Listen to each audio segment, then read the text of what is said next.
വെളിച്ചത്തിലേക്ക് പ്രവേശിക്കുവാനും വെളിച്ചമാകാനും കഴിയണമെന്ന് doctor Joseph Mar Barnabas suffragan മെത്രാപ്പൊലീത്ത പറഞ്ഞു.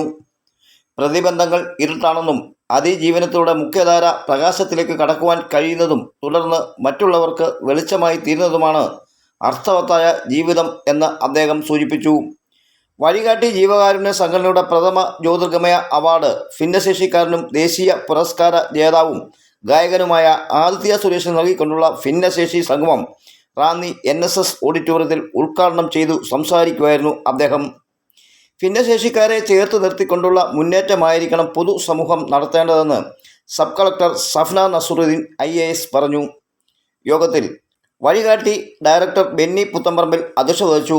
Mar Chrysostom palliative society secretary PR Prasad പൊന്നാട അണിയിച്ച് ആദരിച്ചു. ഭിന്നശേഷി കുട്ടികൾക്കുള്ള സമ്മാനങ്ങൾ advocate Abraham Mathew, advocate Shine G Kurup എന്നിവർ ചേർന്ന് വിതരണം ചെയ്തു. ഭദ്രാസന സെക്രട്ടറി റവൻ തോമസ് കോശി അനുഗ്രഹ പ്രഭാഷണം നടത്തി. സമത് മേപ്പർത്ത്, ഷിബു ഷൗമിൽ, രവി കുന്നക്കാട്ട്, ഷിബു പുല്ലാട്, രാകേഷ് കൊല്ലം എന്നിവർ പ്രസംഗിച്ചു.